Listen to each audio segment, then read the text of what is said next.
Beleza, começamos a escalar sem a menor garantia de que daria certo ou que nós chegaríamos num lugar que pudéssemos pular a muralha sem sermos vistos.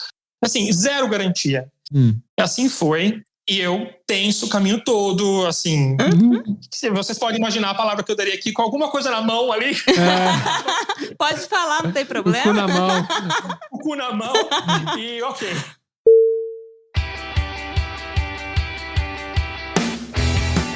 Olá, viajantes, aqui é a Manu. E aqui é o Mac, sejam muito bem-vindos ao ViajaCast. E hoje a gente trouxe pro podcast um ouvinte. Eu conheci ele como ouvinte, ele mandou inclusive mensagens, relatos quando eu fui pedindo aqui durante as gravações do podcast. Aliás, você que tá ouvindo, não perca essa chance, pode ser uma maneira de você vir aqui. É lógico, a gente adora ouvir histórias e ele contou pra gente algumas histórias e a gente falou, vamos conversar. E aí a gente conversou, viu que dá pra gravar um programa, tamo aqui, né? Recentemente eu gravei uma live com ele que fez o maior sucesso, todo mundo adorou. E eu vou chamá-lo aqui, seja muito bem-vindo, Felipe Savieto.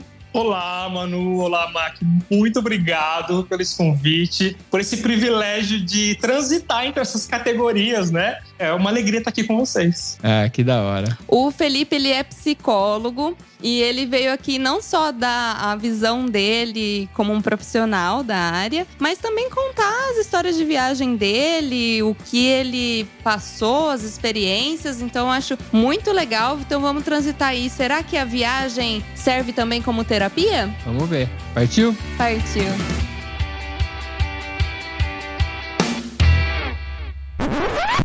Manu, e se eu disser que quem tá ouvindo esse episódio agora tá atrasado? Mas como assim atrasado? É que esse episódio foi publicado um mês atrás. Nossa, mas onde tava esse episódio, então? Ele tava na comunidade VIP do ViajaCast, a comunidade onde a galera recebe com um mês de antecedência o episódio. E além de tudo, tem aqueles conteúdos exclusivos que a gente faz. Ah, tá. Mas como é que eu faço pra participar dessa comunidade VIP? É fácil, basta acessar viaja.link/VIP. Uau, sensacional. Falando em comunidade, como é que tá legal o nosso grupo no Telegram, né? É verdade, é muito legal ver a galera interagindo com a gente. E eu acho interessante é que a gente se sente mais próximo dos ouvintes. Mas você lembra qual que é o link, né? Claro, Como é que é mesmo? É viaja.link/grupo. Simples assim. Ah, é que eu só lembrava do simples assim. Pera, tá gravando? Tá gravando, você não sabia? Nossa, então eu vou aproveitar pra falar pra galera que tá ouvindo aí. Além de vocês continuarem compartilhando os episódios do ViajaCast, existe uma outra maneira de contribuir. Sim, se a pessoa gostou desse episódio, quer ajudar a gente, ou ela participa da nossa comunidade VIP, ou ela pode simplesmente mandar um Pix pra gente. Ah, um Pix, é interessante. É bem rápido, inclusive. Qual que é o nosso Pix? É pix@viajacast.com.br. Manda um Pix lá pra gente agradecendo aí, ou até sinalizando, porque lá dá pra mandar mensagem. Escreve lá qual que é o episódio que você gostou e que incentivou você a mandar esse Pix. Partiu pro episódio? Partiu! Setting 1012, and it gives me 1,250 feet. ViajaCast.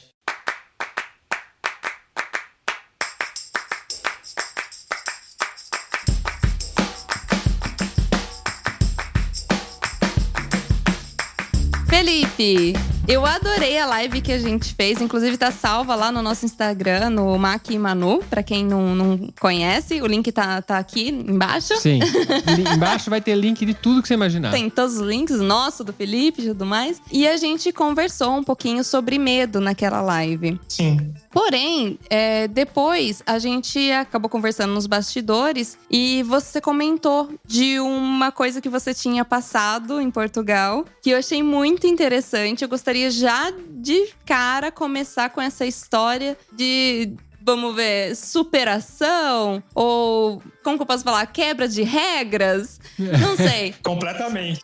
Vamos chamar do que você quiser. Acho que uma quebra de regra.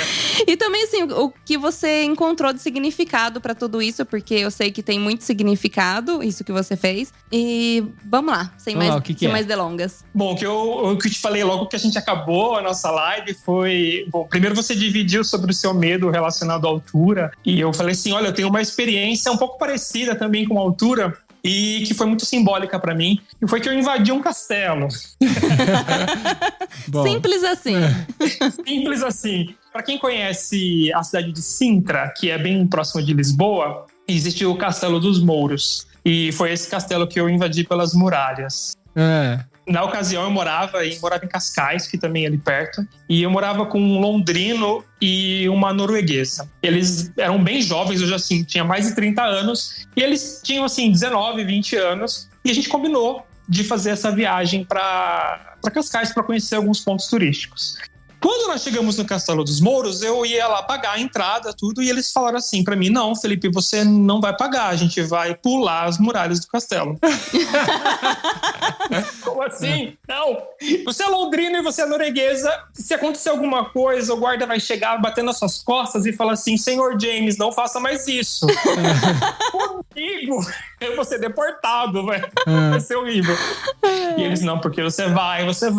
Eu tava com muito medo. E aí eu aceitei o convite, foi quase recusável. E aí a gente começou a escalar. Te coagiram. Me coagiram, praticamente. Foi quase recusável porque você não tinha opção, né, na verdade. Zero opção, zero. E aí a gente começou a escalar, tivemos que subir numas árvores, imagina, mais de 30, assim, o corpo já não é mais o mesmo. Eu quase caí num galho, daí depois tivemos que escalar umas pedras ali da muralha do castelo. Já foi uma aventura descobrir por onde a gente iria escalar. E aí a gente roda... Eles não tinham noção, então? Não era uma coisa que eles já tinham falado, não, a gente já sabe até por onde. Longe disso. Ah, meu Longe. Deus. E aí procuramos um lugar, falamos: olha, acho que aqui dá pra rolar. Beleza, começamos a escalar sem a menor garantia de que daria certo ou que nós chegaríamos num lugar que pudéssemos pular a muralha sem sermos vistos. Assim, zero garantia. Assim foi. E eu tenso o caminho todo, assim... Vocês podem imaginar a palavra que eu daria aqui, com alguma coisa na mão ali. Pode falar, não tem problema. O cu na mão. O cu na mão. E ok. A hora que a gente realmente estava quase no fim, que foi para pular, que eu realmente pulei a muralha, assim, no ápice, e caí bem no alto. E o Castelo dos Mouros, ele é bem no alto de uma montanha. Dá para ver longe, assim, a vista. Quando eu pulei e eu olhei assim, eu falei assim: caralho, olha o que aconteceu. Olha o que eu fiz. E eu olhei longe, assim, era uma sensação de liberdade, de conquista, de ter ultrapassado as regras. Foi como se eu tivesse me enchido, assim, da minha própria potência de conseguir fazer as coisas e de romper com as regras. Isso é simbólico para mim de diversas maneiras, porque eu venho de uma história de ser uma pessoa muito certinha, assim, né? Eu vou contar novidades que vocês não sabem ainda, mas primeiro, antes de eu falar, eu não estou dizendo aqui nesse podcast que as pessoas devem entrar em monumentos sem pagar, né? Eu não estou fomentando isso. Eu estou dizendo que na minha história foi simbólico e eu espero que quem ouvir possa entender por quê. E também quero falar do papel da rebeldia, no sentido da gente se descobrir e conseguir se conectar com nossa potência. No meu caso, eu sou gay. Então, eu venho de uma família, assim, nada hiper repressora, mas uma família tradicional do Brasil, com todos os preconceitos que vocês imaginam que existem no Brasil até hoje. Sim. E a minha adolescência, eu fui extremamente religioso, eu fui praticamente um monge. Ah, meu Deus. Eu morei numa comunidade católica, eu fiz voto de pobreza, castidade e obediência, assim. Você tá zoando! Caralho. Gente! Nossa! Eu achando que ter tio que foi pro quase ser padre era o top. Mas isso por vontade própria ou a mesma situação de pular o muro lá?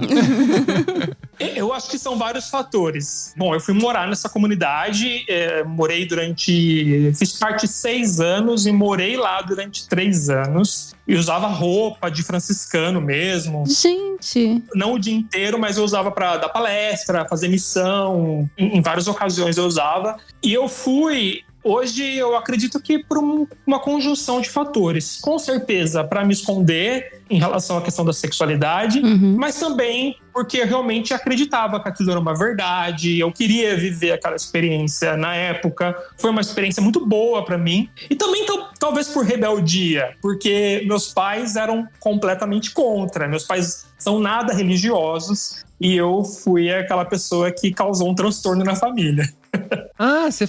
Foi o contrário. Nossa, eu tava aqui na minha cabeça pensando que era talvez uma indução natural, tipo assim. Da porque família, a gente né? vai sendo criado numa família assim. Naturalmente você acaba até seguindo um lado ali, mas é por convenção do que você já ouvia, né? Sempre viveu. Mas agora você tá falando pra mim que é o contrário, aí eu fico mais surpreso ainda. Exatamente. Ao contrário. Quem que influenciou pro caminho aí religioso? Na verdade, amigos do bairro, a gente morava num bairro e eles começaram a frequentar um grupo de oração ligado à renovação carismática. Não sei se vocês já ouviram falar da Canção Nova. Sim. Então era bem próximo, assim. A comunidade que eu morei não era Canção Nova, mas tinha várias similaridades. Uhum. E aí todos os meus amigos começaram a frequentar. Eu nem queria, eu fui assim meio obrigado por eles. Eu já tinha clareza de que eu era gay na época, já sofria muito por isso, era uma época de muito sofrimento, que eu tinha inclusive pensado em suicídio. E aí eu lembro de chegar nessa reunião do grupo e minha experiência de encontrar esse lugar divino que te ama incondicionalmente, assim, foi algo transformador. Eu comecei a chorar, eu não fazia uma ideia de que eu poderia estar num ambiente onde eu seria aceito incondicionalmente. Uhum. Óbvio que depois isso se transformou em várias outras coisas, Sim. mas naquele momento eu falei assim, olha, essa é a verdade, é isso que eu quero viver. E aí eu comecei, daí eu não larguei mais, né? Aí eu só fui estudando mais, engajando mais dentro da igreja, até que eu fui morar numa comunidade religiosa. Caramba! Que louco. Nossa, nem imaginava. Não, assim, eu tenho um negócio pra perguntar, mas eu até esqueci. O que você tá falando, e tá vindo um monte de coisa na minha cabeça que eu queria perguntar, e aí embananei. É porque eu e o Mac, a gente vem de... Eu acho que o Mac até mais. De família muito religiosa, né? A origem é outra, que é protestante, mas a gente sente o peso até hoje disso, né? Porque a minha eles família cobram, né? A minha família é da Congregação Cristã do Brasil, né? Ela sempre a maior parte, né? Conheço, minha avó era da congregação.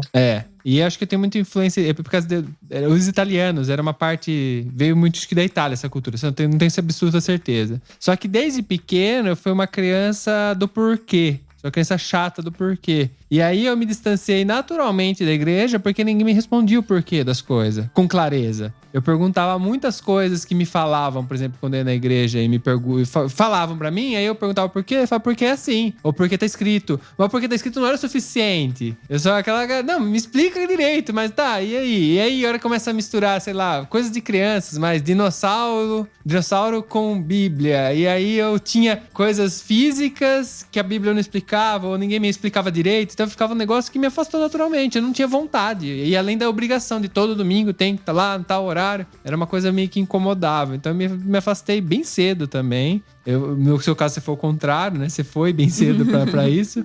E aí por outro lado, minha família é toda desse lado, mas não é que é super frequentando. Meus pais não são, mas eu tinha meio que estar lá, mais ou menos, não, sabe? Não... Sim, mas é tipo vô, tios, primos, toda a família toda tá família lá. Toda a família é da mesma coisa. Meu primo, por exemplo, que mora aqui na Itália, que ouve a gente, ele já é bem mais vinculado com a igreja. E da parte dele, que ele é primo do meu pai. É uma parte que já é bem mais dentro da igreja, tem níveis lá dentro e tal, e eu nunca participei disso, eu sempre fiquei bem fora.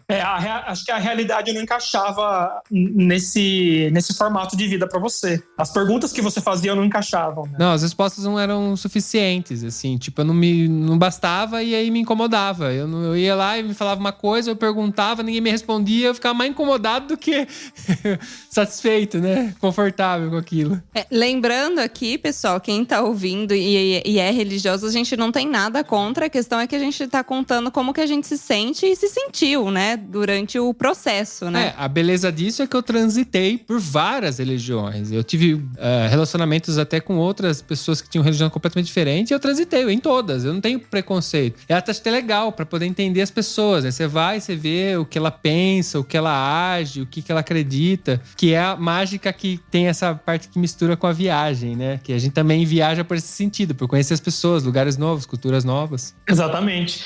Eu também transitei por várias religiões depois, não exatamente fazendo parte, como eu fiz dentro da Igreja Católica, mas também como um curioso. Tanto que eu conheço bastante a Igreja Protestante, depois talvez alguém conheça uma banda famosa que é a Hillsong, que é na Austrália. Eu quis ir para a Austrália só para conhecer a Hillsong e depois comecei a conhecer outras religiões. Mas o que aconteceu comigo foi que eu, primeiro, na adolescência encontrei uma verdade que me fazia muito sentido, que me salvou de diversas maneiras, me salvou inclusive do suicídio, né?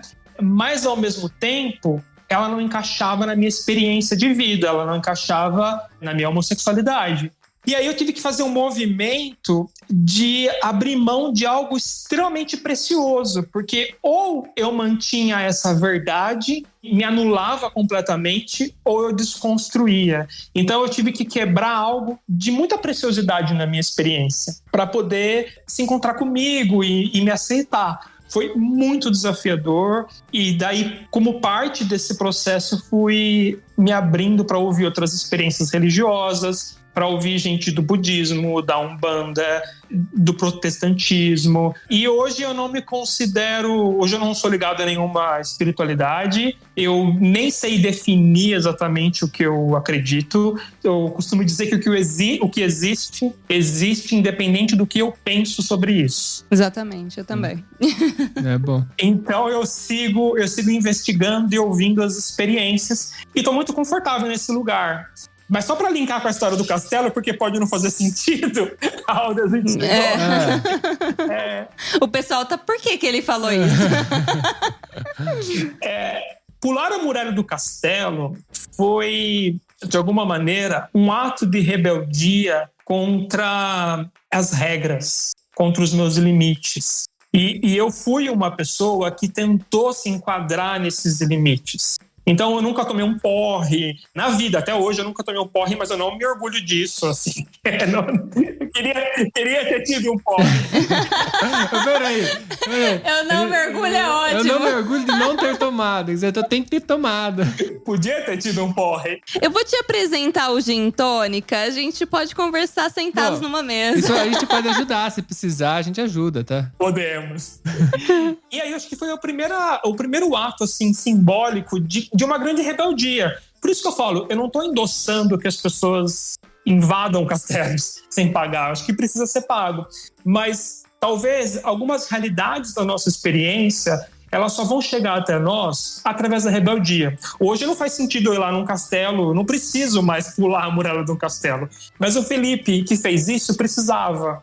E por isso essa experiência é tão simbólica para mim. E talvez a gente possa investigar quais rebeldias são necessárias na nossa vida para a gente romper com aquilo que nos oprime. Sim, você falando isso, você falando isso, eu tenho, por exemplo, o exemplo meu, que seria muito parecido com o seu, que foi a minha, entre aspas, rebeldia, foi ter ido sozinho até o Ushuaia. Porque todo mundo falava pra mim não ir sozinho. Eu ia com alguém ou tal, ou que eu ia morrer. Meus pais não me impediram, não falaram nada, né? Eles já sabiam que não tinha o que fazer. Mas pra mim... foi, tipo assim, também romper. Eu tive essa epifania, né? De hora que eu comecei a fazer, que eu caí na realidade que eu tava fazendo, né? Porque na hora que você sai, demora um pouco ainda pra você entender o que você tá fazendo. Eu também tive essa questão de euforia, de se sentir empoderado, de falar, eu tô fazendo isso mesmo. E eu fui, voltei e não morri. Eu sempre falo isso. Eu fui, voltei e não morri. Essa sensação de caralho, olha o que eu fiz, né? Exatamente. E eu acho que pra até reforçar o que você tá falando, quando a gente começa a ouvir alguém falar dessa maneira, começa a analisar também as próprias experiências e falar, caramba, foi isso o clique, né? No meu caso, eu também sou de uma família super tradicional, meu pai achando que mulher não pode fazer coisas, né? Homens podem. Então... eu cresci dentro desse ambiente. Minha mãe, que tem medo de tudo, e o meu pai com uma mentalidade super machista. E quando eu me propus fazer uma viagem sozinha, a primeira delas, que foi para os Estados Unidos, eu era bem nova. E eu falei que eu ia, que era um sonho meu. Quando eu falei que era um sonho, meu pai falou que me apoiaria, que emprestaria o cartão de crédito dele para parcelar e tudo mais. Mesmo que o dinheiro fosse meu, mas ele parcelaria para me ajudar a ir pagando aos poucos até estar pago até o dia de viajar. Essa era a questão. Porque eu não tinha crédito no banco. Eu não era fácil naquela época conseguir um crédito assim para parcelar um valor de, sei lá, 2, 3 mil reais no cartão. E aí, o que acontece? Enquanto era sonho, ele tava me apoiando. Porque ele não acreditava em mim. Que eu, de fato, faria uma coisa dessa. E quando eu falei assim… Quando chegou o dia de eu pedir, eu falei assim… E aí? Me empresta o cartão que eu vou lá comprar. Ele falou assim… Ah, mas não vai dar, estourei o limite. E inventou uma desculpa. E não me ajudou. Eu estava tão firme naquilo que eu queria fazer… que eu fui a rebelde, que sempre fui aquela menina certinha, que falava amém pros pais, que só saía com os pais. Eu não saía pra festinha, não saía pra cinema, pra nada. Eu fui conhecer tudo depois dos 20 anos que eu comecei a sair. Eu peguei e falei assim pra ele, é? Não? Então tá. E dei o meu jeito de comprar, abrir conta, consegui um amigo que deu crédito pra mim, abri conta, vendi a minha moto que eu tinha, porque já que não tinha dinheiro… Catei a minha moto, vendi ela e comprei essa passagem de ida e volta. E fui sem dinheiro nenhum para os Estados Unidos. E essa rebeldia minha, que por mais tantos riscos que tinha… E eu tava com medo? Tava com medo também. Mas foi o que abriu as portas para eu começar a fazer o que eu realmente gosto. A coisa que me faz me sentir bem, que é viajar e me sentir dona de mim. Dona das minhas próprias decisões. Então, pra mim, agora ouvindo você falando de tudo isso, eu falo assim, caramba, foi a minha rebeldia que fez eu ser quem eu sou hoje. Acho que ampliou esse lugar que você fala, talvez querendo me colocar como mulher, como um lugar onde eu não posso ir sozinha, e eu dou meus pulos aqui.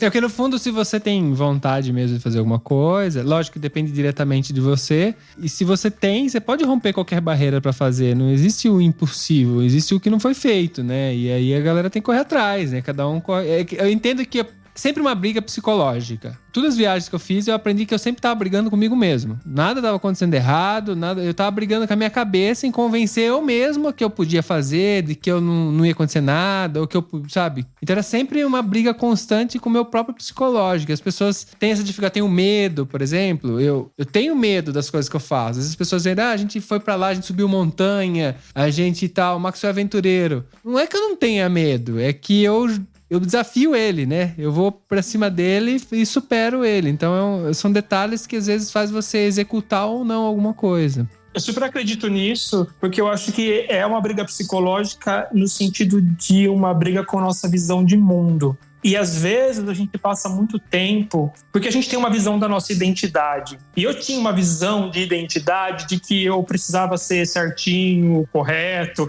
Já não sou mais tão certinho, óbvio que já experimentei maconha na minha vida, eu nunca me corro, mas… Nossa, que ousado! Olha, motivo, né? Mas a gente tem essa visão de mundo sobre nós e sobre o outro. Que o lugar da aventura pertence ao outro e que a gente não dá conta. Porque a hora que a gente olha para a nossa experiência, vem medo. E o que eu acho que eu aprendi na minha vida é que a gente não precisa ter essa visão fechada sobre nós. Eu posso ir ainda que eu continue com medo. E eu já falei para vocês nos bastidores que tem um mochilão aí vindo pela frente. E não quer dizer… Porque as pessoas olham para mim e elas dizem, nossa, como você é corajoso.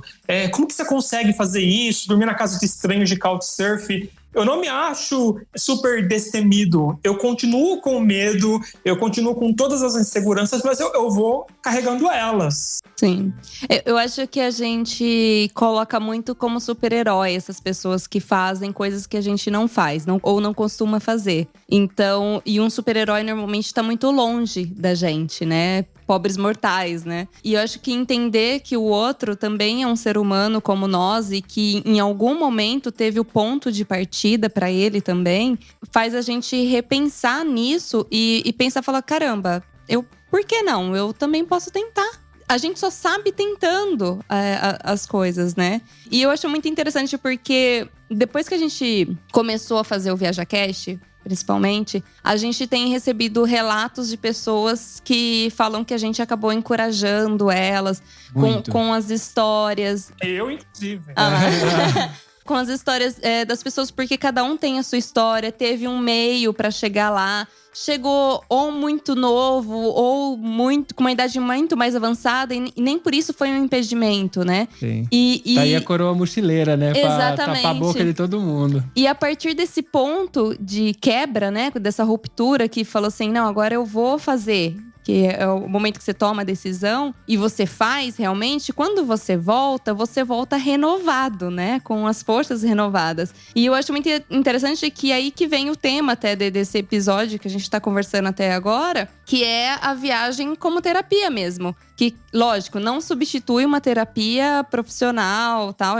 Traumas, outras coisas, a gente trata dentro de um consultório. Mas uma viagem, ela pode tratar coisas que às vezes você nem pensava sobre. Exatamente.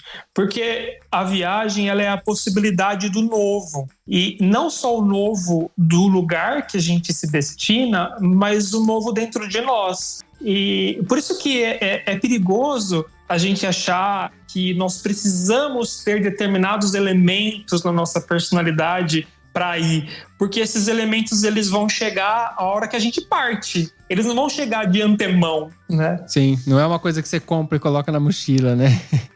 Longe disso, longe, é uma coisa que a gente cultiva, né? Sim. Eu gosto dessa palavra cultivar, porque é exatamente isso que você disse. Cultivar é o oposto de a gente ir lá na prateleira e pegar, ou ter vindo desde sempre com aquela característica, com aquela audácia, com aquele desprendimento. Não, a gente tem algo talvez muito pequeno, uma semente que parece muito insuficiente, mas a hora que a gente parte na viagem, a gente vai regando aquela semente, ela vai crescendo. Deixa eu perguntar, antes, pra gente só fechar essa parte aqui. E depois que você pulou lá dentro, deu tudo certo? Ninguém te expulsou? Tudo certo. Não tinha nenhum guarda, ninguém viu. É óbvio que eu fiquei com medo até sair do castelo. Eu falei, certeza que em algum momento eu vou ser deportado, vou em alguma salinha ficar preso, mas não, deu tudo certo. Não, porque a gente já teve em Sintra, mas não foi nesse lugar especialmente. Foi onde a gente visitou aquele labirinto, acho que era em Sintra. Ah, é? É a Quinta das Regaleiras. Exatamente, Isso, a gente visitou esse verdade, lugar aí, que legal também.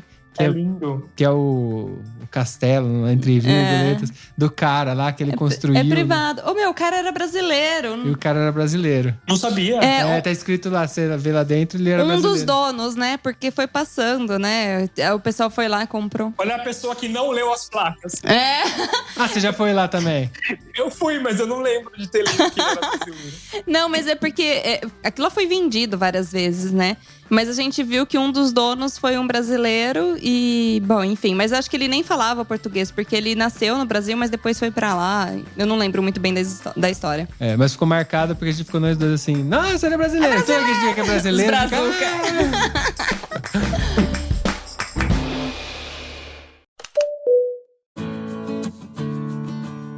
Mas falando de experiências novas, eu sei também que você morou em Portugal. Inclusive, através deste depoimento que a gente se conheceu. Porque você falou da época que você morou em Portugal e que não foi uma experiência tão linda assim. Primeiramente, por que você decidiu? Como você foi parar lá em Portugal? Ok, vamos lá. Já formado, psicólogo, eu trabalhava num hospital. Eu trabalhava mais com UTI e com cuidados paliativos. Eu não sei se todos sabem, é uma área da medicina que vai acompanhar pessoas que estão numa fase final de vida, com patologias que não têm mais um prognóstico de cura. Pesado. É pesado, é um prognóstico mais de conforto. E eu trabalhava num hospital na minha cidade com pacientes aí nessas duas áreas. Eu fiquei vários anos trabalhando nesse hospital que eu amava. O hospital era uma casa pra mim, assim, tenho saudades até hoje. Mas chegou um momento em que eu fui percebendo que virou, com o perdão da palavra, a morte da semana. Não porque eu não me importasse com aquelas pessoas, eu acho que eu estava sempre muito entregue no meu trabalho, mas eu percebia que aquilo não me agregava mais. Não era mais tão desafiador. E eu falei assim, olha, acho que esse ciclo está se fechando na minha vida e eu preciso abrir um ciclo novo. Por conta de toda a minha história também, eu tinha essa coisa de que o sofrimento faz a gente crescer, sabe? E, bom, algo super católico também. Sim. E até minha pesquisa na faculdade foi crescimento pessoal a partir do sofrimento. Levou fundo. Isso, né? Acreditava muito no tema. É óbvio que o sofrimento também, ele não garante nada. Acho que nada garante nada na vida, mas sim, a própria vida é uma possibilidade de crescer quando a gente se abre para isso. Mas, por conta da minha história, depois no hospital, lidando com morte, eu falei assim, quer saber? Eu quero o oposto disso. Eu não fazia ideia do que ia acontecer comigo, até que eu descobri que existia uma área na psicologia chamada psicologia positiva, que é uma área que estuda como a gente pode elevar a nossa qualidade de vida, elevar o nosso bem-estar. E isso era em 2014. Não havia muitos cursos, no Brasil não tinha nada oficial assim, sobre isso. E eu vi que tinham alguns cursos no mundo, assim. Eu lembro de ver alguns nos Estados Unidos, na Austrália e tinha em Portugal. Quando eu vi, a mensalidade da faculdade era muito barata. Na época, eu fiz a minha pós, se eu não me engano, eu paguei 1.000 euros por uma pós-graduação inteira na Universidade de Lisboa. Nossa. E aí a avaliação de currículo era só... Para ingressar no curso era apenas a avaliação de currículo. Eu pleiteei para a universidade, passei. Cheguei para o meu chefe no hospital, falei assim, passei na Universidade de Lisboa para fazer uma pós. Você me dá uma licença não remunerada? Ele falou assim, pode ir. Então vai, na hora que você voltar, você tem um emprego garantido. Caramba! E aí eu fui. Que ótimo. Bom, mas só pra contextualizar a galera, né? 2014, 1.000 euros era realmente não tanto dinheiro assim. Hoje já é um pouquinho mais. Hoje um pouquinho mais. Tipo, o dobro pra mais. Eram R$3.500. E eu acho que algumas universidades portuguesas hoje, elas têm valores diferenciados para portugueses e para brasileiros. Na época, eu paguei o mesmo valor para um português. Hoje não é mais assim. Mas é mais caro para brasileiro? Muito mais provavelmente. Para diminuir o incentivo, então. Porque a gente tem uma imigração em massa. Tanto para Portugal, eu sei que é um dos piores, que a imigração é muito grande em Portugal. Aqui na Itália já tem discussão já faz tempo de limitar a imigração, porque vem muita gente, muito brasileiro para cá. Sim, e acho que eles querem incentivar que o português se beneficie, né, desse valor, até com razão. E aí hoje eu acho que o valor é diferente. Mas isso é uma escolha de cada faculdade. Então, se alguém estiver ouvindo e tiver interesse, acho que vale a pena dar uma investigada se alguma faculdade mantém o mesmo valor. Tá, okay. E aí você então decide, com essa puta oportunidade, falou, vou lá. E aí, assim, mas eu tinha que trabalhar. Eu não tinha, assim, eu tinha um dinheiro guardado na minha poupa. Eu tinha um carro, na verdade. Vendi esse carro e era o dinheiro que eu tinha, mas a minha ideia era trabalhar. Quando eu cheguei em Portugal, eu não tive meu visto de trabalho aceito, eu só tinha visto de estudante. Da época, assim, eu acho que era meio ignorante, mas, enfim, eu fiquei com muito medo de trabalhar. E por ser pego, tinha fiscalização, as pessoas falavam que tinha fiscalização, e eu só fui estudar. O que achei que foi ruim hoje, olhando para trás, primeiro porque a minha classe só tinham adultos casados, então eu não cheguei, por exemplo, numa cidade universitária cheia de estudante que viviam uma vida de estudante. A minha classe só tinha família e as pessoas não se reuniam tanto. E a minha experiência em Portugal foi muito solitária. E imagina, daí eu não trabalhava, eu tinha muito tempo livre, o que eu fiquei bem depressivo, assim, em vários momentos. E foi aí que, foi depois do episódio do castelo que eu virei mochileiro, que daí eu fui viajar, peguei carona, mas foi só depois desse episódio do castelo. Antes, eu ficava lá, fazia o que tinha que fazer da faculdade e o resto do tempo era bem meio melancólico, assim. Fica claro a ruptura, porque você falou que você vinha de uma coisa de fazer tudo certinho, né? O medo de trabalhar, tudo faz parte daquele contexto. Aí você tem a sua ruptura e aí se transforma em viajante por causa da sua ruptura, né? Exatamente. Viajante transgressor. Super transgressor. pegar carona, imagina, pra mim. Ah, isso é super! Inclusive, a gente gravou um episódio com a Alana. Não sei se você já ouviu, mas ele se chama Não Faça Promessas. E uma das promessas dela pra mãe é que ela não ia pegar carona com homens. E ela… Primeira coisa que ela fez foi descumprir todas as promessas que ela tinha feito pra mãe dela. Exatamente. Não foi nem só isso, foi descumprir todas. Eu ouvi, ela fez uma viagem pela América Latina. Isso. E ela descumpriu todo. E a mãe dela se encontrou depois com ela. Sim. Foi muito bonito esse episódio. É, lindo mesmo. Aproximou, no final das contas, ela contou pra gente que aproximou ela da mãe dela. Pra você ver, né, que…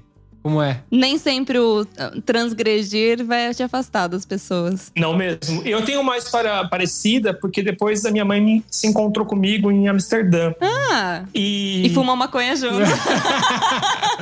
Não fumou maconha, mas a gente comprou um bolinho. Boa! Adorei!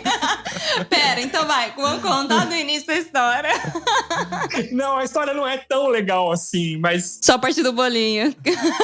Porque o bolinho não fez efeito. Eu não sei onde a gente… Eu já tinha ido pra Amsterdã, já tinha comido um space cake que fez muito efeito. De eu ter que ficar parado no parque ali, enfim… Quando a minha mãe foi uma experiência interessante porque a gente se conheceu de uma outra maneira. A gente se conheceu, eu acho que faz um eco na história da Lana, porque a gente se conheceu fora do espaço mãe e filho. Nós éramos 2 viajantes. Que legal. E aí eu também trago o poder da viagem, porque a hora que nós estamos longe da nossa cidade, da nossa rotina, a gente se descongela desses papéis. E foi muito interessante a minha experiência com minha mãe, porque eu acho que só seria possível fora do Brasil, só nós 2. A gente era 2 viajantes deslumbrados com Amsterdã, fomos na Red Light, vimos as vitrines com mãe e filho. Bom, pra quem não sabe, porque tem gente que às vezes não vai saber, né? As vitrines onde tem as… Profissionais do sexo. Profissionais do sexo. Porque eu não queria falar prostituta porque eu acho essa palavra pejorativa até, apesar de não ser uma profissão. Mas elas ficam meio que expostas como produtos. Como produtos, então sim. você vai lá e você passa e você fica olhando. Se você não quiser usar, você pode usar também. Pagar, entrar lá e usar, né? Usufruir. Exatamente. No meu caso, não faz sentido com gay, mas tá bom. Mas só tem mulheres? Não tem homens? Não lembro de ter visto. Acho que são só mulheres. Ah, ok. Não, é porque eu… mas deve ter, em algum lugar. Ah, eu acho Às vezes não é nessa rua, é a rua… Eu ficaria é a muito Blue contente. Street. Pode ser. Que decepção. Queria ver homens de sunguinha lá dançando. Então. Acho que existem várias análises críticas que a gente pode fazer em relação à existência da Red Light, mas no meu caso da minha mãe também foi outra coisa disruptiva. E a gente sair desse papel e poder curtir, poder se conhecer, descobrir o que cada um gostava, o que fazia cada um se divertir. E acho que viagem é muito poderoso para isso, para descongelar os nossos papéis. Que da hora. Mas bom, a gente fugiu totalmente de onde ele tava, né? Sim, não, mas… A gente tava em Portugal, comparei a Amsterdã. Sim, mas eu achei sensacional, porque traz essa outra experiência que acaba trazendo mudanças e mudanças pra melhor, né? Cara, eu juro pra você, ouvindo as pessoas que viajam, que trazem os pais, enfim, a gente fica com uma dorzinha assim, confesso. A gente tem essa dor aqui que incomoda, porque os nossos pais nem pensam em vir hoje. Hoje nem pensam. A gente cada vez mais perde a esperança que eles vão vir, entendeu? Os da Manu é um pouquinho pior ainda. Os meus estão piorando cada vez mais, porque cada vez mais dá desculpa, né? E sendo que… Mas eles não pensam porque realmente não desperta o interesse ou porque tem algumas limitações? Bom, no caso dos meus pais, eles são pessoas que sempre viajaram, nasci no meio de viagem, moto, não são pessoas que a viagem é ruim, é bom. Apesar de eles nunca terem saído do Brasil. Mas se for para Paraguai, mas não vale, entendeu? Financeiro não é, porque eles não estão mal de vida. Eu já falei pra eles que eles vindo pra cá, eu faço questão, a parte a passagem, eu faço questão de pagar praticamente tudo, porque pra gente aqui pagar um pouco mais de comida não muda nada, uma entrada no parque não muda nada, então não é financeiro. É uma questão, não sei, eles criam empecilhos naturalmente. Primeiro era que tinha que esperar a data certa, aí veio o Covid, obviamente a data certa foi pro caralho, né? Sim. E aí, agora, as últimas conversas falaram que agora não é só eles. Aí tem que vir meu irmão e a esposa. Aí complica, porque você tem que juntar todo mundo e não vai poder ir todo mundo. Sabe, cada vez... Falei, vem vocês, depois vem meu irmão, vem todo mundo, sei lá, mas tem que vir, entendeu? Não é criar problemas. Então sempre tem uma coisa. E eles não estão parados, estão viajando no Brasil à medida do possível, então significa que eles estão disponíveis. A questão é eles escolherem vir pra cá ou não. Não sei se é medo de avião, acho que não. Mas... É natural do ser humano encontrar desculpas para os próprios medos? É super natural, mas ouvindo o Mac, eu fiquei pensando que pode ser uma resistência por concretizar que vocês estão vivendo fora do país. Eu sei que você já relatou que vocês não eram tão... O afeto entre você e sua família não é... Vocês não são super do chamego e tal, né? Você contou isso em algum episódio. Mas não quer dizer que não exista. E talvez, não sei, uma hipótese, eles tenham dificuldade em realmente concretizar e ver, o meu filho, para vocês dois, está estabelecendo uma vida fora do país. Porque se eles não estão aí, eles não vêm. Então fica sempre uma bolha. Você falando é uma coisa que eu não tinha pensado. Existe muito sentido nisso, porque agora ele não fala mais sobre isso, mas por um período minha mãe chegou a falar até sonhar que eu tinha voltado, porque a gente fez uma surpresa uma época, né? Mas era depois de um ano que a gente tava aqui. Agora já se passaram 4 anos, a gente tá entrando no 5º ano que a gente tá aqui, e eu não vou voltar pro Brasil.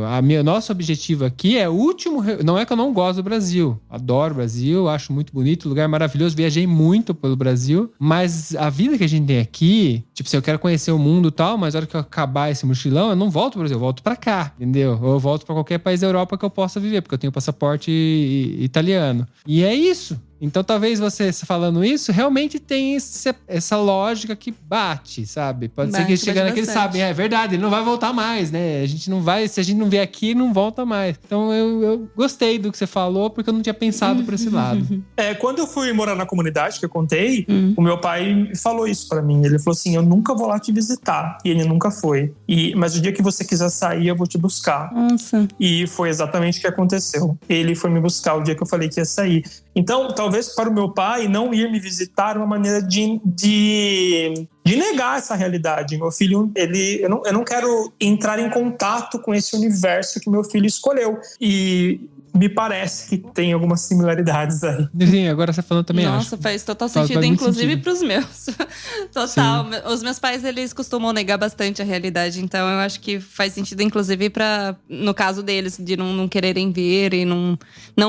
que o dos pais da Manu é bem mais claro. Isso porque é muito claro. Até quando eles estão conversando com a Manu, o jeito, as conversas, pra onde vão e tal, você vê que é claro que eles fogem dos assuntos principais, assim, são pessoas que vão esquivando, assim, sabe? É verdade. Que interessante isso. Eles não se empolgam com perguntar como que é a vida aí, o que vocês estão fazendo. Não, e isso desde sempre, porque quando, por exemplo, eu estava nos Estados Unidos, eu liguei uma vez pra falar, eu já falei essa história várias vezes, mas enfim, que eu liguei pra avisar que ia passar o Sandy, né, que é um tornado, mas de tantas pessoas me insistirem, porque eu já sabia que minha mãe não ia nem ligar, e ela também, nem sabia, então tipo assim, e eu ligava pra falar como é que tava lá, só que ao mesmo tempo a pergunta não vinha. Ninguém me perguntava como é que eu tava ligando porque eu queria contar.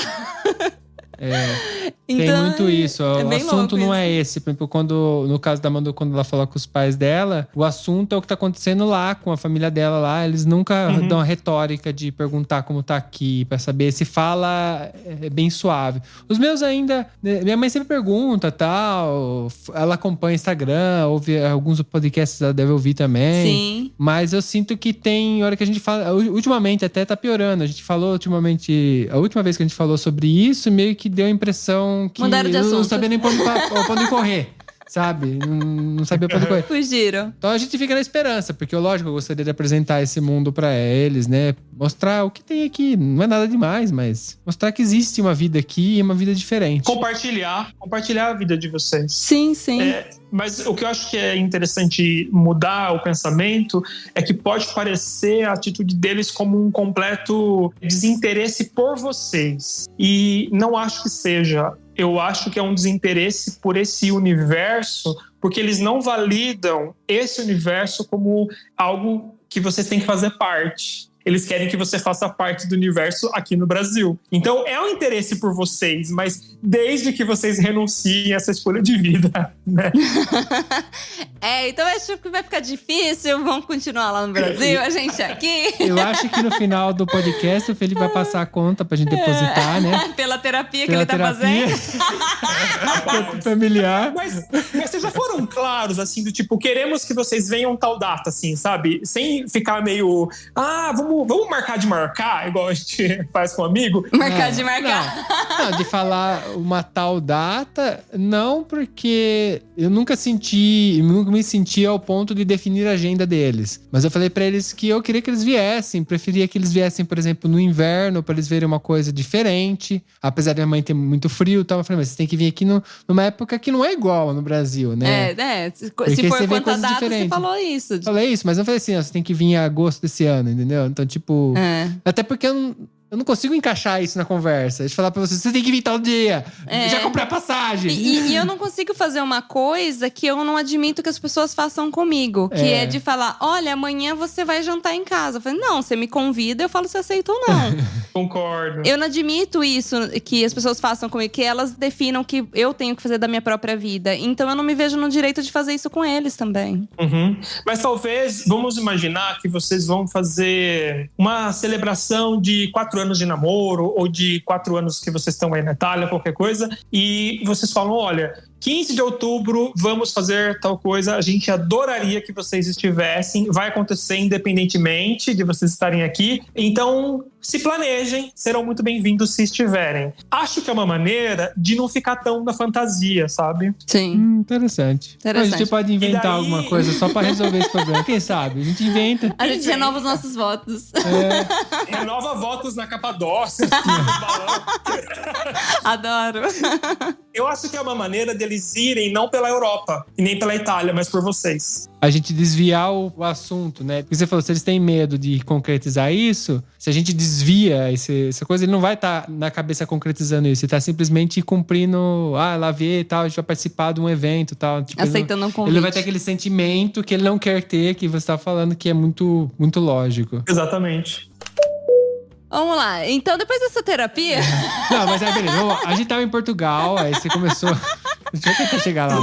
Um dia a gente chega lá. Voltando à parte que você se tornou viajante. E aí? Me tornar viajante, acho que foi um processo de desconstruir também várias fantasias. Porque quando eu fui para Portugal, eu já era abertamente gay para os meus amigos aqui no Brasil, mas eu não era abertamente gay, assim, tipo, de falar para colegas ou no meu trabalho. Eu fui com essa fantasia de que seria incrível em Portugal, que eu ia viver uma vida como se eu fosse do grupo de Friends, a série, sabe?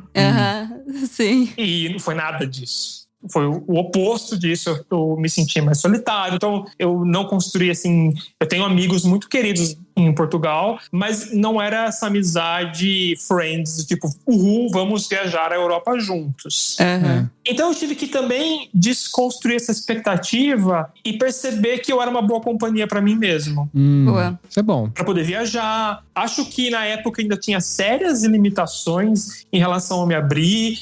O mundo, por incrível que pareça, não são tantos anos assim, 2014, mas o mundo era muito diferente por conta da internet. Então eu tinha várias fantasias de que eu não seria aceito se eu chegasse num hostel, se eu falasse que eu era gay, as pessoas iam se afastar de mim. Então eu comecei a viajar, mas ainda com algumas travas. Mas foi uma excelente oportunidade de eu descobrir que eu era uma boa companhia para mim mesmo. E assim eu fiz. Então daí eu não parei. Daí qualquer voo da Ryanair que tinha, eu entrava na internet e via assim, onde tem voo barato. E é pra lá que eu vou. Que massa. E assim, eu viajei para inúmeros países, assim, na Europa. Eu acho que a sua ilusão que você tinha, que você foi para Portugal, você ia conquistar ela no Canadá. Porque eu ouvi falar, eu tenho amigos que que são gays, e eles foram pro Canadá e lá tinha a festa e tudo que ele queria fazer, que ele fez tudo que ele tinha direito lá. Eu não sei se é contexto geral, mas é porque eles são uma nação muito aberta, né? Então ele foi lá e se descobriu lá, ele mudou, ele virou outra pessoa. Quando eu vi ele depois, quando ele voltou depois de alguns anos pra fazer uma visita, era completamente outra pessoa.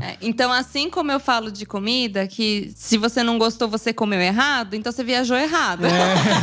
Não, mas no fundo ele conseguiu chegar no objetivo dele, só foi de um jeito diferente. Não, eu tô brincando, pois. Acho que foi um degrau na minha história de vida. Porque também foi importante viajar sozinho.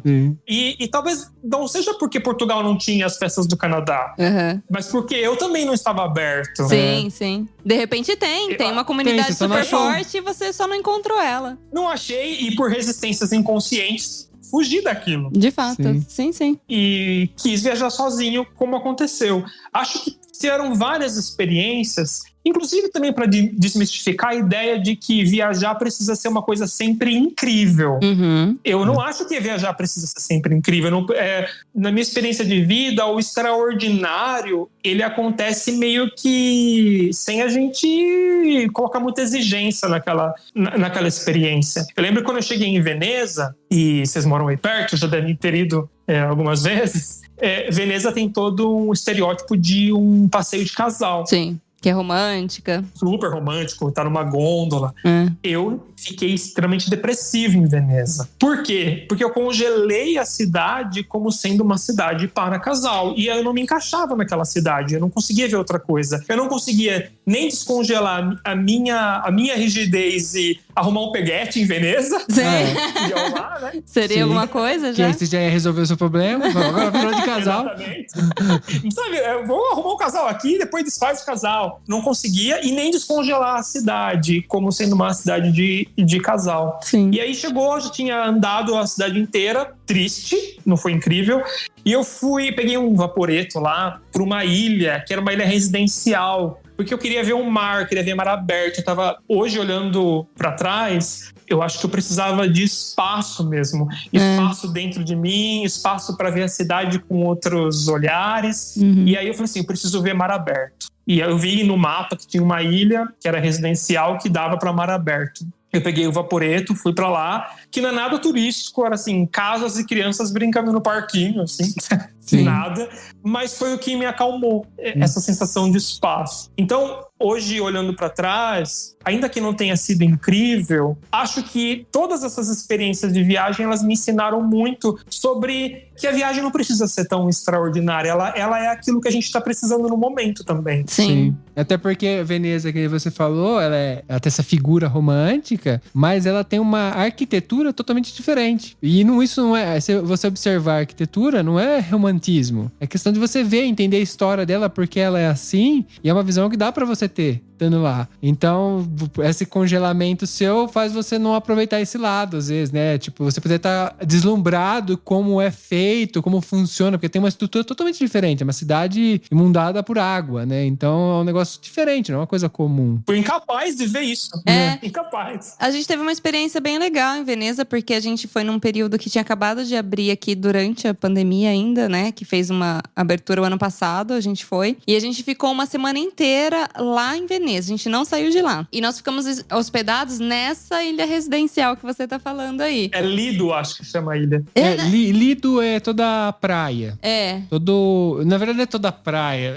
Como se fosse... Porque assim, existem lidos privados no meio da cidade. A gente tem aqui do lado. Que é um lugar que tem água e as pessoas... Como se fosse uma praia. É, uma prainha. Eu não sei definir exatamente, mas lido é isso. Então, eles espaço ali. Eles deram o nome de lido, mas era porque naquela região é o espaço que é assim. Mas foi muito legal, porque a gente não ficou no meio do que era turístico, apesar de não ter quase ninguém na época que a gente foi. Mas a gente fez com calma. Sim. A gente não fez correndo essa viagem, então foi uma descoberta diferente também. E a gente ficou num hostel muito legal, muito bonito. E teve um dia lá que rolou a maior festa. Então, tipo assim, a gente viveu várias experiências dentro de uma semana. Um dia a gente tava no meio de uma festa, um monte de molecada. Tinha um monte de brasileiro que tava vindo de Portugal, os molequinhos. Que depois viraram ouvintes do ViajaCast também. E nossa, foi sensacional, assim, como experiência, porque a gente não. Acho que a gente tinha imaginado que poderia viver isso lá, em Veneza. É porque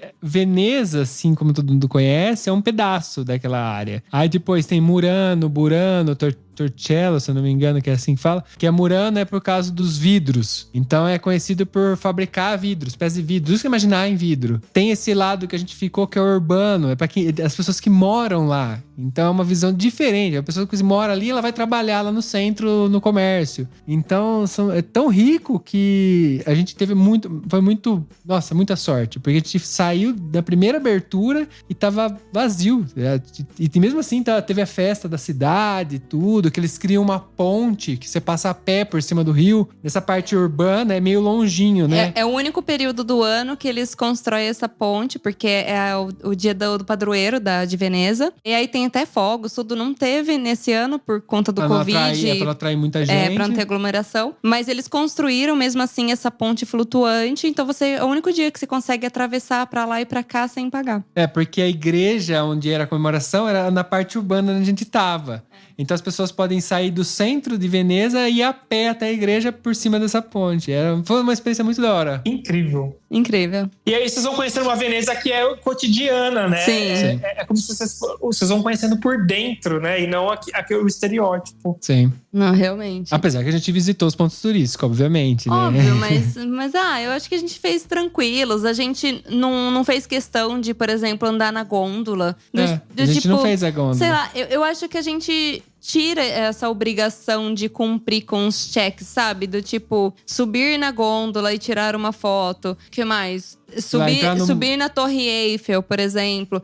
A gente foi do lado e não subiu. Sim, mas é porque a gente não viu necessidade. E se a pessoa que tá ouvindo a gente vê necessidade, tá tudo bem, sabe? Mas a gente não tem essa obrigação do tipo, as pessoas falarem assim, mas vocês foram lá e não subiram na gôndola? Não. E tá tudo bem pra gente. Sim. Sabe? A Torre Eiffel, a gente olhou pro lado, tinha uma fila de 3 quilômetros de gente. Aí eu falei, é caro. E além de ser caro, eu falei, não, pra quê? É legal, lógico, eu sei que eu vou ter uma experiência. Só que, por um outro lado, por exemplo, a gente dormiu num Couchsurf lá em Paris. E o Couchsurf tinha uma janela que abria, não era perto, né? Mas dava pra ver a torre de frente, iluminada à noite, entendeu? Então, tipo assim… A gente teve outra experiência. Eu que também gostei foi boa. mais dessa experiência do que ter subido. Até porque ela é bonita. Eu não queria subir nela, porque daí eu não ia ver ela. São visões de mundo, visões. Mas aí que eu falo que abrir espaço para entender o que aquele lugar pode te oferecer, além do que você foi com uma ideia fixa, sabe? E isso é um aprendizado de viagem, porque se a gente chega num lugar com essa pretensão de que aquilo tem que ser extraordinário, de que aquilo tem que ser o que você leu num blog ou ouviu num podcast, a chance desse lugar te frustrar é muito grande, você não se abre para novidade. A expectativa, você tem que controlar muito bem a expectativa, apesar… O que complica hoje é que a gente tem excesso de informação. Então a gente já vem com todo o roteiro pronto, com tudo o que tem que acontecer, você já tem… Isso é uma expectativa. Você leu lá que existe isso, tem isso, você tem que passar por isso. E se você vai… A gente adora fazer turismo não turístico, que nem a gente chama, porque você cai numa cidade totalmente aleatória e simplesmente você descobre ela. A gente foi, nessa última viagem, a gente tava em Garda, a gente conheceu o casal lá. Eu tô lembrando de outra coisa. Qual? Porque falando em burlar regras, a gente, esse final de semana passado, a gente tava voltando das montanhas e no caminho a gente viu uma placa escrito Borgo Medievale. Né? Que pra quem verdade, não… tinha esquecido disso. A gente também burlou. Não burlou regra, vai. Tá, vamos lá, Mais vamos ou ver. menos. Vamos ver o que o pessoal que tá ouvindo acha. Detalhe. Então, assim, Borgo Medievale praticamente é uma parte bem antiga da cidade. Normalmente tem castelo nesses lugares, né? Uma cidade medieval. E é da idade medieval. E aí a gente parou a moto lá, uma cidadezinha que era um ovo, né? Um ovo de codorna, pra ser bem menor ainda. E falava assim, vamos dar uma olhada? Vamos. Não tava com pressa pra voltar pra casa. E a gente desceu, aí tinha lá uma placa, Castelo Vermelho. Tá. Vamos ver esse Castelo Vermelho. Chegando lá, esse Castelo Vermelho era um hotel. Ele se transformou num hotel, restaurante, enfim. Tipo, não é mais um castelo que virou um museu, né? Que você visita e tal. Mas aí tinha uma porta aberta, a gente entrou nessa porta. Porque a gente queria Coca-Cola. Mas fora… Mas fora já dava pra ver que tava rolando uma puta festa lá dentro, porque tava sim. um sonzão, tanto que eu subia a rua dançando, zoando, né? E tinha uma galera bem vestida que dava pra ver, porque na frente, assim, tinha uma parte alta que tinha uma galera bem vestida, que dava pra ver. Tava rolando um festaço. Que depois a gente viu que esse castelo, ele aluga o espaço pra casamento, cerimônias, enfim. E tava rolando essa festa lá, então tava lotado, música alta, pessoas dando risada, enfim. Porta aberta, entramos. Porque a gente tava morrendo de sede, a gente queria uma coca gelada. Sabe quando que vem aquela vontade de uma coca gelada? Que a Coca-Cola patrocina a gente? A gente entrou, falou assim, vamos ver se a gente consegue comprar aí. Não tinha nada perto na cidade. Cidade fantasma, praticamente. Só que era uma reserva pra essa família, sei lá. Tipo, tá todo mundo… A cidade é pequena, ninguém tá esperando alguém entrar, né? A gente entrou, aí eu fui em direção à recepção. A Manu junto comigo, né? Aí cheguei na recepção, não tinha ninguém na recepção. Todo mundo na festa, lá, a galera tá cuidando. E dava pra ver já, porque pela recepção daria pra entrar na festa. Só que a gente tava vestido… Com roupa de trekking. De trekking. Aí não tinha como. Porque se a gente tivesse vestido de mais socialzinho, a gente tinha entrado reto. Ou seja, nunca que a gente vai invadir uma festa, né? Certo. Mas, beleza, não tendo… Eles eram claramente outsiders. Sim. Mas aí, como ninguém atendeu a gente, aí mandou, vamos ver as outras coisas. A gente catou e saiu andando pelo hotel, começamos a entrar nos lugares, tudo que tava aberto. A gente começou a abrir porta, subir elevador. Não tinha ninguém, tá ligado? A gente andou por tudo o castelo. Mas subiu minha curiosidade, porque no elevador tinha escrito a fresco, não sei, de 1.500. Aí, num outro andar tinha não sei o que lá. Cada andar tinha alguma coisa diferente. Aí eu falei assim, vamos subir no elevador. A gente ficou entrando e saindo desse elevador cada andar do castelo. Aí a gente dava uma volta, até onde dava pra ir. E tava aberto de novo. Aí a gente foi. No final das contas, a gente voltou pra recepção. Acho que a gente não sei se passamos reto pra recepção. Acho que foi reto embora depois. Fomos reto embora. Não trombamos ninguém viu a gente. Tinha câmera, então, tipo, vai ser muito engraçado o cara da câmera, se ele for visitar, dar uma olhada, ver um casal entrando, andando pra todo lado e indo embora. Com roupa de trekking. Com roupa de trekking, aleatório. E o coração pulsando ali, né? Que você fica com aquela ansiedade, será que vai dar certo? Eu não devo ter ficado como você ficou. Não. Porque assim, na minha cabeça, assim, o que eu encarei? Se eu fosse, por exemplo, querer dormir uma noite naquele hotel, o que eu faria? Eu ia entrar, ia procurar a recepção. Se eu não achasse ninguém na recepção, o que eu ia fazer? Eu ia andar atrás de alguém. Então, na minha cabeça, eu tinha essa história. Pra ficar tranquilo, entendeu? E também, se caso a gente encontrasse alguém, a gente ia fazer essa pergunta. Ai, a gente tava te procurando. Maravilhoso.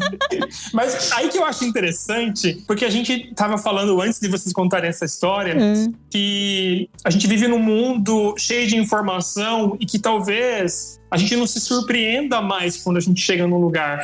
E aí, quando vocês contam a história, me faz pensar que a surpresa vem nas microexperiências. Sim. É a hora que você vê um hotel, que é um castelo, que é alguma coisa, e você entra. Então, talvez você chega numa cidade, você já sabe todos os pontos turísticos, mas você não sabe essas pequenas surpresas que a gente pode entrar, né? Muitas vezes a gente vê até as fotos, né? Vídeos. E aí a experiência, a hora que você chega, você tá vendo o que você viu na foto, você tá vendo o que você viu no vídeo. E aí não tem aquela sensação, sabe? Você perde um detalhe que é muito legal ter. Exatamente. Do novo. O primeiro olhar, né? O primeiro olhar sempre é diferente. Eu acho que a gente tem que ficar atento na vida a essas experiências de portas que abrem, sabe? Sim. Porque foi uma porta, simbolicamente, uma porta que se abriu e vocês falaram, vamos ali?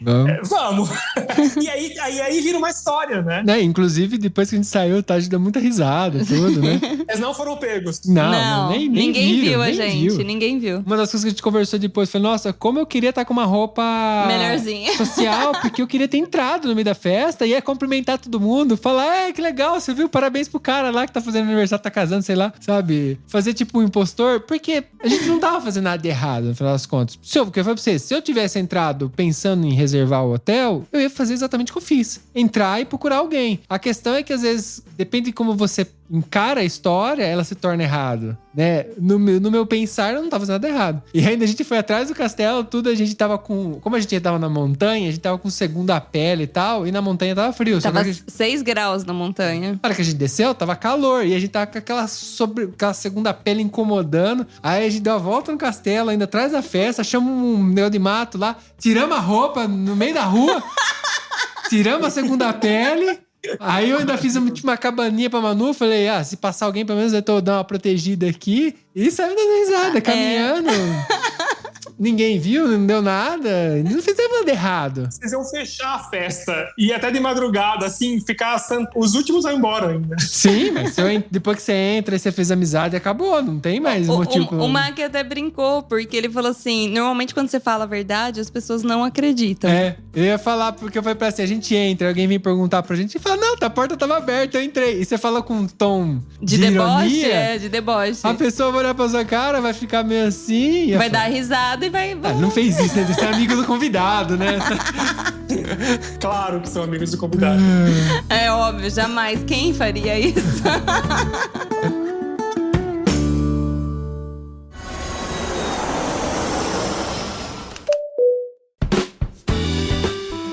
Bom, Felipe, resumindo tudo isso que a gente falou aqui, até porque a gente já conversou pra caramba, mas eu acho que o que nós podemos concluir da viagem funcionar como uma terapia também na nossa vida? Viagem é uma maneira da gente se encontrar com a gente. Eu fiz até fiz um post recentemente, eu vi que vocês curtiram, que eu fiz uma live com um amigo e ele trouxe uma frase que eu vou levar assim durante um bom tempo, onde ele fez a pergunta, por que a gente viaja? E a resposta que ele trouxe foi para recolher pedaços de nós mesmos que os deuses espalharam pelo mundo. Caralho. Achei tão poético, tão bonito. Eu também achei lindo. E me fez muito sentido porque acho que a gente encontra uma versão de nós, ou algo de nós, em cada lugar que a gente chega. Então, acredito que viagem é uma maneira de nós encontrarmos o outro, o espaço, encontrarmos a nós e também uma forma da gente se reencantar com o mundo, sabe? Ainda mais nesse momento em que a gente liga a TV e a gente só vê notícias ruins. Para quem tá no Brasil ainda tá um pouco pior e não vamos adentrar nessa história. Talvez o reencantamento com o mundo ele venha numa experiência mais micro, porque se a gente tá olhando macro, sabe, lendo o New York Times ou vendo o Jornal Nacional, é uma visão que nos leva para um pessimismo, sabe, sobre a realidade. A hora que a gente vai viver a realidade na nossa experiência direta com ela, e uma viagem possibilita isso, seja para o bairro do lado ou para um outro país completamente diferente, nessa experiência direta com a vida, no micro, a gente pode se reencantar com a vida. E acho que isso é terapêutico. Que da hora. Também concordo. Bom, eu também, 100%. Quem sou eu pra discordar? Bom, muito obrigado, Felipe, por dar essa aula pra gente, essa consulta que depois a gente vai ter que acertar. Rapaz, vamos pro bar. Pode ser em pizza? Pode ser em pizza, a gente dá a pizza. Boa, demorou. Ou então no seu primeiro porre aqui na Itália, de repente. Com gin tônica. Ah! Tá feito. Ó, se você vier pra cá, você vai comer pizza e depois vomitar no tanta gin tônica. Ai, que horror. Você quer porre? Mas vocês vão ter que cuidar de mim. Você falou que você quer porre. Porre tem que ter vômito. Então, mas vocês vão cuidar de mim? Porque Eu eu tô cuido. vexando vomitando. Eu não sei vomitar tranquilo, assim. O vomito sai pelo nariz.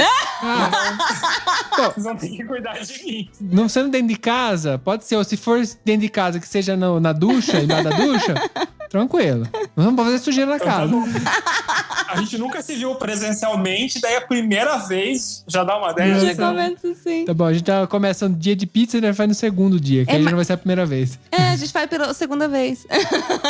Ok, tá avisado, hein? Pra ser um pouco mais marcante, assim. Bom, o pessoal que ouviu a gente, é onde ele pode encontrar você? Bom, eu tô no Instagram como Terapia pra Viagem. Eu ainda penso se esse nome vai continuar, mas hoje é Terapia pra Viagem, onde eu vou fazendo essas pontes entre o universo do conhecimento pessoal e das viagens. Vai ter uma viagem que eu começo agora no fim de agosto, então eu imagino que terão mais posts sobre lugares do que tiveram até hoje. Talvez saia um curso que eu já comecei a gravar para ajudar as pessoas a vencerem o medo de viajarem sozinhas. Vejo que tem muita dificuldade das pessoas aceitarem que elas podem viajar sozinhas, especialmente casal que acha que a única possibilidade de viver é tudo junto.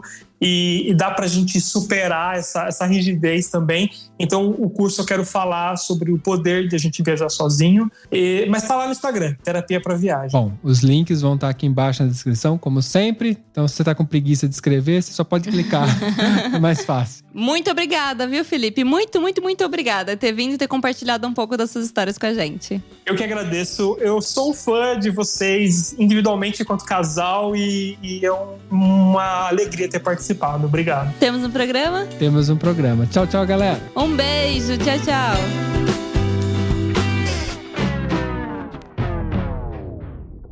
Você sabe que você tem que dar tchau. Você sabe que você tem que dar tchau. Tchau. Tem. Então, tchau, pessoal. Ô, louco, você ouve o programa, sabe que tem que dar tchau. Editor, pode zoar, porque ele tinha que saber. Não, eu pensei que o último tchau era de vocês.